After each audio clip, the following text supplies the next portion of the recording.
Hey friends, it's your boy SVH coming at you with today's bowl of Saki by Hazrat Nayahan for August 18th. Do not take the example of another as an excuse for your own wrongdoing. This is the classic look what you made me do. You know, you see this a lot in little kids, young kids, maybe even teenagers. Sometimes people older than that, sometimes pop stars. You'll see this whole idea of, look what you made me do. Like it's somebody else's fault that, that you're doing something wrong or that you did something you shouldn't do, right? So you should not take the example of another as an excuse for your own wrongdoing. It goes back to the classic lesson when we were kids, if everybody jumped off a roof, why did you do that? Well, because Bobby did it. Well, if Bobby jumped off a roof, would you do it too? Things like that, we don't need to follow the example of another if they're doing something that we know isn't right. And too often people fall into the snare of that. But Murshid shares some really great commentary here that I'd like to share on this today. How few there are in this world who stop to think whether the actions of another are right for him. We are so ready to accuse another, and we are so ready to hide our own faults. Did we but look at right and wrong from his standpoint, we should find that the meaning of right and wrong would change. It is right for the little child to go without asking its parents, because perhaps it will meet a motor car from which it cannot protect itself. But would the same thing be wrong for the grown-up? It is only during the age of childhood that the act is wrong. Later, it is right. Look not on life as a person would watch a play on the stage. Rather look upon it as a student who is learning at college. It is not a passing show.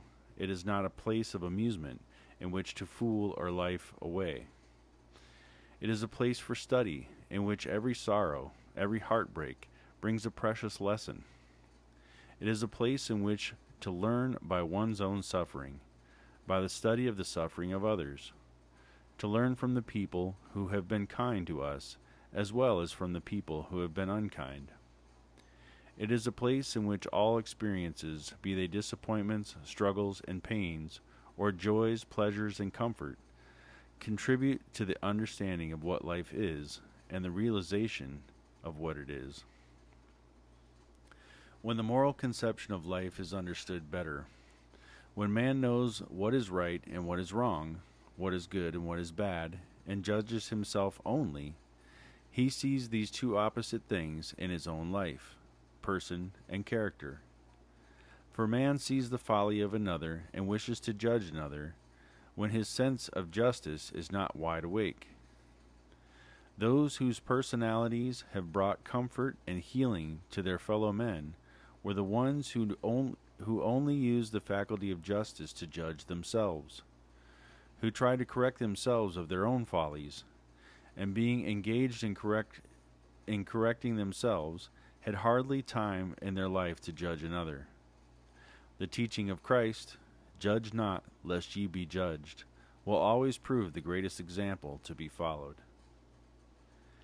At every step of evolution, man's conception of good and bad, right and wrong, changes. How does it change? Does he see more wrong, or does he see less wrong as he evolves? One might naturally think that, by virtue of one's evolution, one would see more wrong, but that is not the case. The more one evolves, the less wrong one sees. For then, it is not always the action itself which counts. It is the motive behind it. Sometimes an action apparently right may be made wrong by the motive behind it.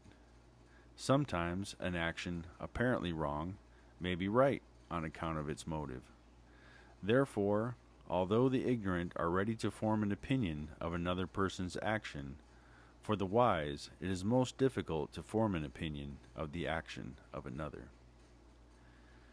So, yeah, I mean, this really deals a lot with the conception of right and wrong and where it comes from and how it evolves over time, right? What's right for one might not be right for another, and what one person understands as right or wrong, another person may not have the knowledge or the wisdom or experience to recognize it as right or wrong just yet. So I think these are some of the things that Mershad's speaking about here.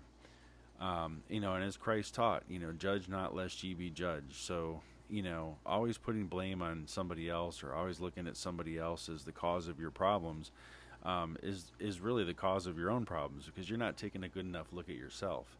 And it's important to really only take ourselves to task instead of trying to take everybody else to task. So that's really the point that you guys want to make with this one in particular. So there's just a couple thoughts on today's bowl of sake, and I'll be back again tomorrow with another.